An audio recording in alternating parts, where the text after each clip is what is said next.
Hello, I am Dr. Vinita from Department of Public Administration, Usmania University, Hyderabad. Today, we are going to learn a new concept, that is new public management.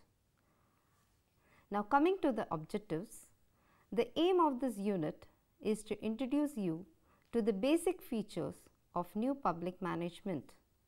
After going through this unit, you would be able to trace the important features of evolution of public administration, explain the major premises of new public management, identify the major components of new public management, estimate the utility of new public management to the developing countries. Now, coming to the introduction part, discussion on public administration have generally been concerned with efficiency and economy. The idea is to see that administration become result oriented and productive by spending least resources. Public administrationalists have been fascinated by Wilsonian search for a science of administration at the flag end of the 19th century. In the world of practice, remarkable changes took place as the governments in the West sought to adopt themselves to new technology, new social demands and keen competition. This led to a search for new paradigm of public administration, WIS, that is new public administration, public choice theory, critical theory and new public management. In this unit, you are going to learn the basic concepts of new public management. Evolution. Willoughby Principles of Public Administration in 1928 emphasized the managerial role of public administrator. Leonard D. White, in his book Introduction to the Study of Public Administration in 1929, desired that the study of administration should start from the base of management rather than the foundation of law. Business administration as the appropriate guiding model for government administration was also Waldo's advocacy in his The Administrative State in 1948. The term management is fully applicable to the public sector or not is a questionable assumption. In the past 2 decades, that is 1980s, the topic of public management has come forcefully into the agenda of those interested in governmental administration. Numerous books and articles have included the terms in their titles. There have also been many management improvement initiatives at various levels of government, including effort to implement specific procedures or technologies and prestigious conferences and institutional reports on improving public management. Common to all these activities is the claim that the emphasis on public management is both original and highly significant for education, research and practice in public administration and related fields. In the practicing world of administration, there have been growing concern about the efficiency and effectiveness of public agencies. There was strident criticism against a self-aggrandizing and budget-maximizing politician. The size of the bureaucracy and the cost of administration came in for sharp criticism, and the very effectiveness of government had been in question. The crisis facing the Western nation in the 1980s and the 1990s forced a search for a new management style with its focus on professional management on the basis of economic rationality. The slogan was, "Let the managers manage, leave the managers free to achieve the governmental objectives as they see fit in the most cost-effective manner." Coming to the reforms, reform efforts in government have been a continuity process in every country. In India, the Administrative Reform Commission, that is from 1966 to 70, produced a series of reports concerning almost all the departments of the Government of India. Every pay commission report in India carried with it many recommendations for changes in administration, such as the railways, the police, and so on. Similarly, in the United Kingdom, there have been many major attempts to bring about significant changes at different levels of public administration. What is important to note is that these reform proposals had been discussed within the framework of traditional public administration. The accountability of the civil service to the elected element within the overall accountability structure laid down in the parliamentary system of government was not in question. There was general consciousness that public administration could be reformed effectively by a combination of strategic management, structural organization, and development of better personal management systems. In the 80s, things started changing rapidly. The failure to control the economy in the developed West led to the rejection of old solutions of control. From these small beginnings, the erosion of traditional administration and the development of public management have developed at a remarkable pace, and by 1990s have emerged as a global movement. Its foundation lie in redefining the role of government, for example, as an entrepreneurial rather than a facilitator, and approaching macroeconomic policy via control of public spending. Now, what is new public management? The new concept of public management or new public management has been characterized as a new paradigm changing the way public administration has traditionally been looked at. In public administration, there has been numerous claims of a paradigm shift, like for instance, from bureaucratic to post-bureaucratic or to entrepreneurial government. The noteworthy feature is that the National Public Management Research Conference at Syracuse University, September 1991, and Conference of the Commonwealth Association for Public Administration and Management held in Canada, August 1994, produced thoughtful views on new public management. Now, what are the components of new public management? The new public management is essentially a market-based ideology characterized by the importation of ideas generated in private sector setting within public sector organization. The core idea of new public management related to the delivery of high quality services, that citizen value, the consumers are reconceptualized as active customers and not passive recipients. To achieve high quality standard of services, the managers need increased autonomy. For this, the shifting of operating responsibilities from the central department to the specific agencies. Organizational structures are being simplified and hierarchies flattened to create conditions for more positive and productive managerial leadership. Rigorous performance measurement of individuals and organizations are made compulsory.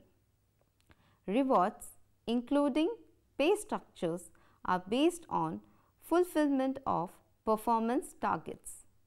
In the area of human resource management, recruitment policy is directed towards drawing allied benefits and constantly expositing them to skill improving training programs. Advocacy of receptiveness to competition and an open-minded attitude about which purpose should be performed by the public sector as opposed to the private sector.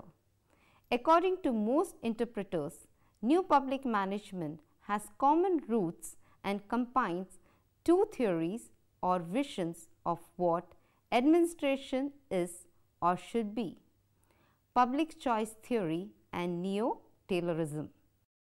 Now, the salient features. Characterizing it as a new paradigm of administration, new public management advocates the following shifts of emphasis in the way public sector is organized and managed. First, the traditional output oriented administration is replaced by the process oriented administration with emphasis on performance indicators, evaluations and performance related pay and quality improvement. Second, the customer replaces the citizen and the production line of public administration is broken down into individual pieces for contracting out or privatization. Third, major emphasis is on cost cutting rather than spending. The administrative motto is to do more and better with less of the same.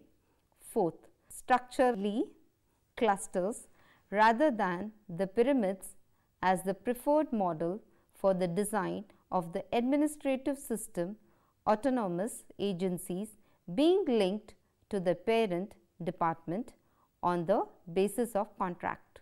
Fifth, a dichotomy between core policy activities and adaptive operational services, replacing traditional planning and hierarchical execution and decisions. Sixth, the purposes of ownership seen as efficient management rather than possession.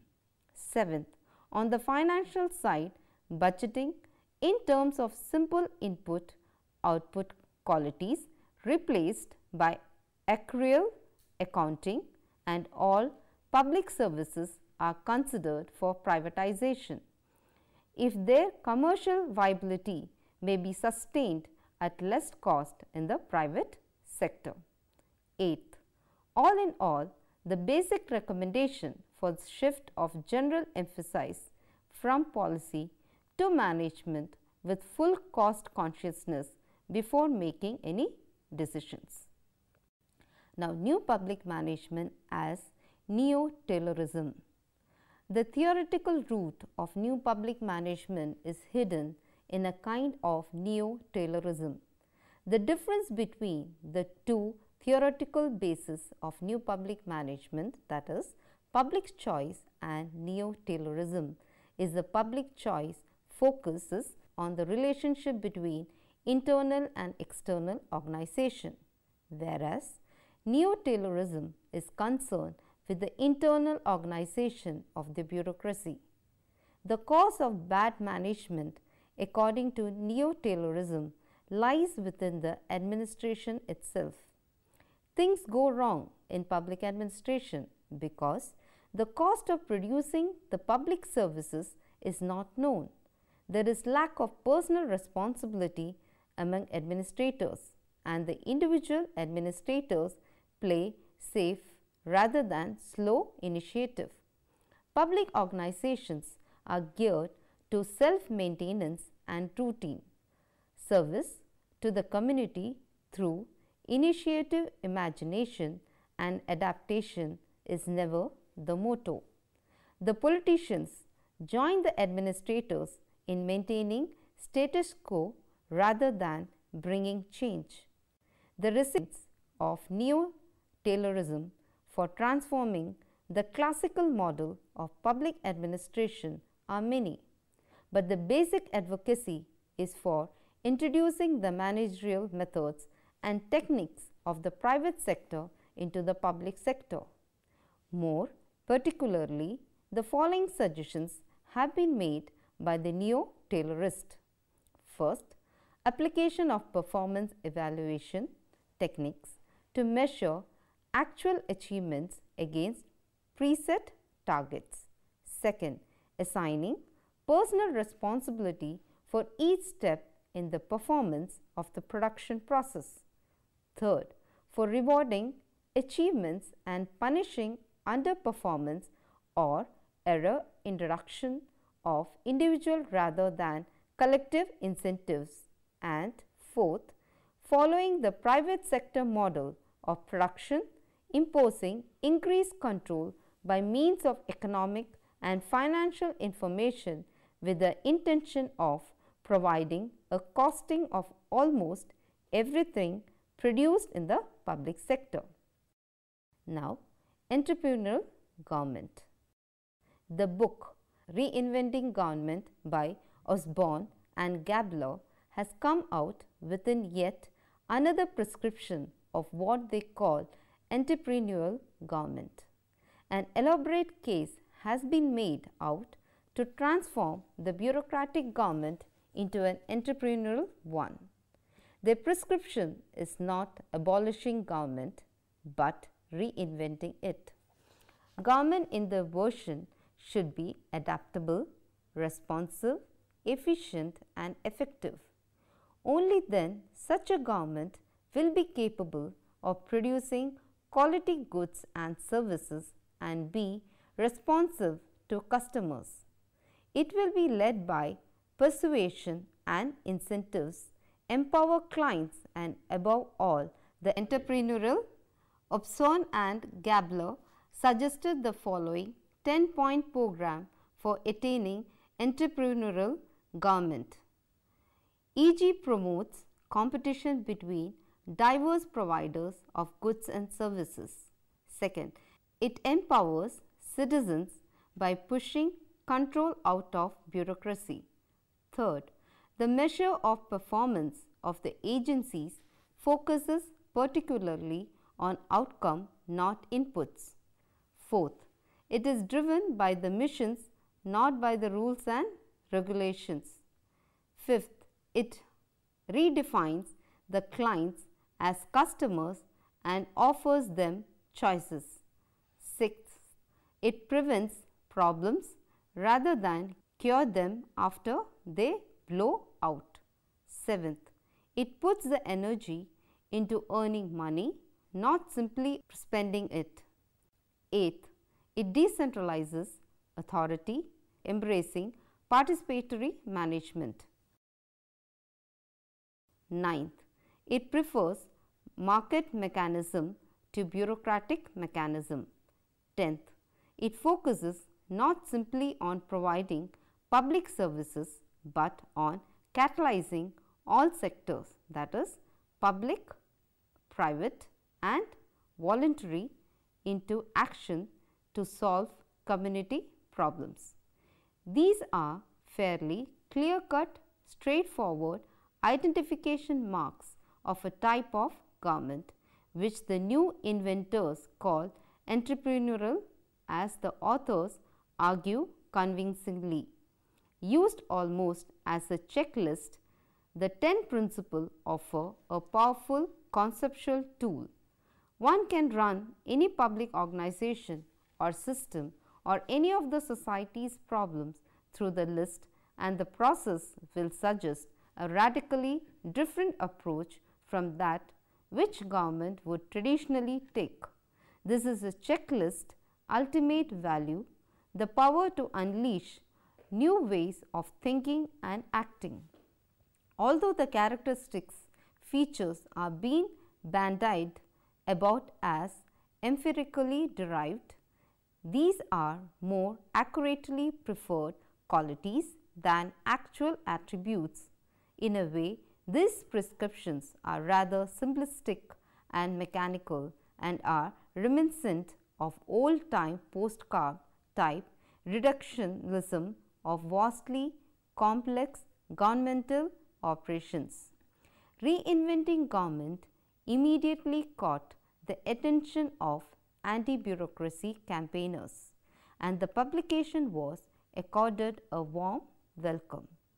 Heralding, as it were, the birth of a new form of public management, with considerable caution, the practical world of governance responded to this new paradigm. Change in the following manner.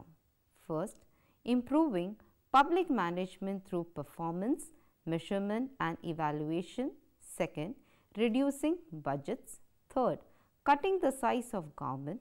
Fourth, selective privatization of public enterprises. Fifth, contracting out in selective areas. As Cadden has summed up the following situation: all blame the dead hand of bureaucracy, especially the poor performance of public bureaucracies. Now, intellectual response. Although there has been raging turmoil in the practical world of administration, the responses from the Western and developing countries have not been similar. In the Western world, the reactions are a mixed bag. One view has been that by its very nature, public administration is moving slowly and carefully in disposition. Public management is unique, which is not realized by the market sponsors.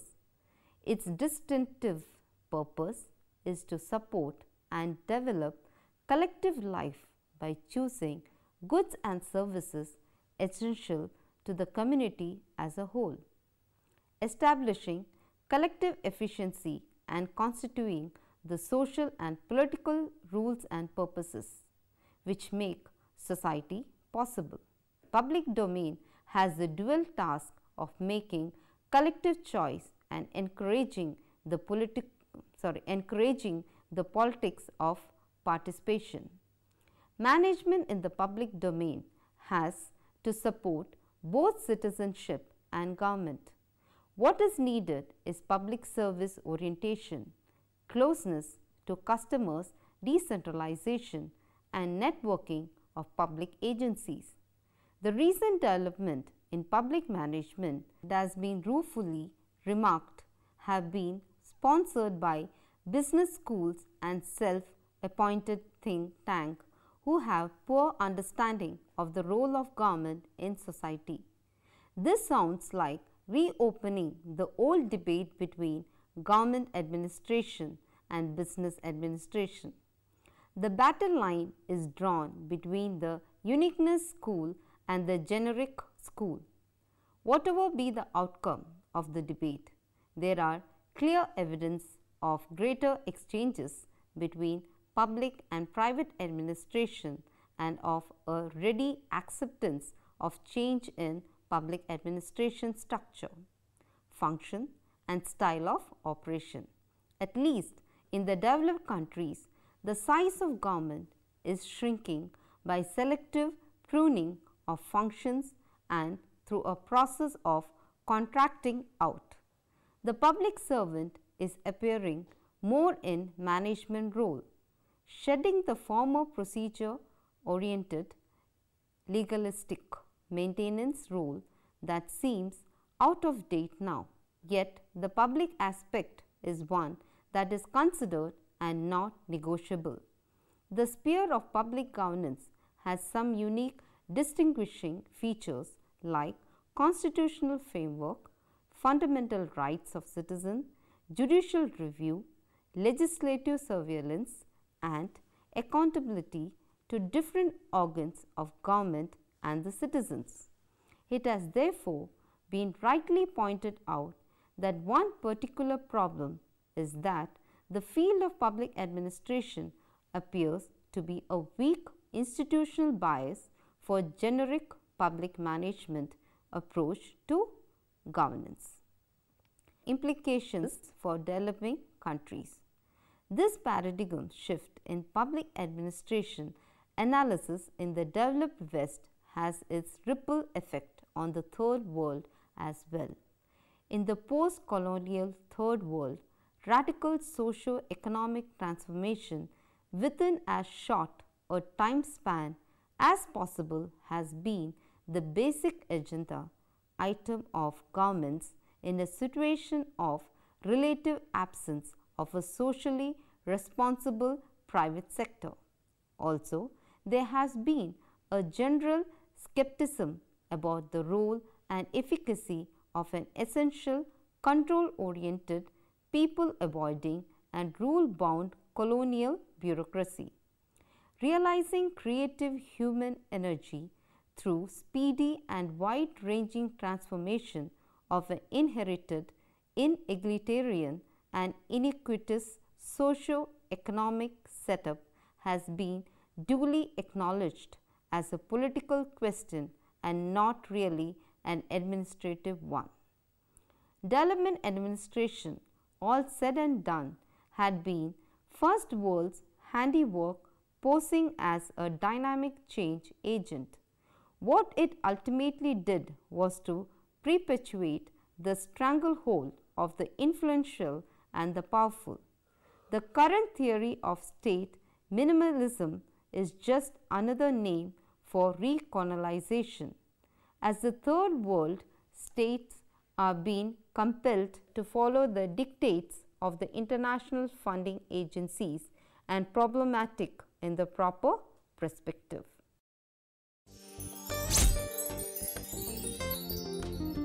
The new public management was basically influenced by a combination of economic issues resulting in reduced financial resources of governments.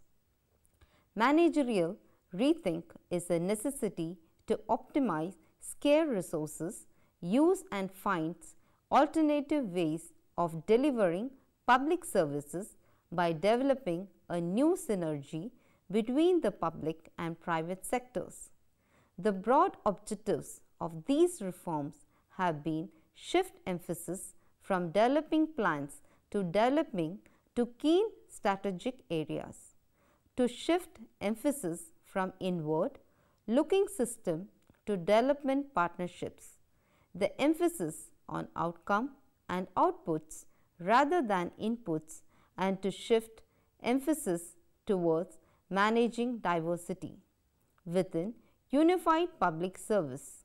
New public management has exposed the overprotected and dominated bureaucracy models of management, which, if carefully adopted, can bring about improvement in traditional public administration.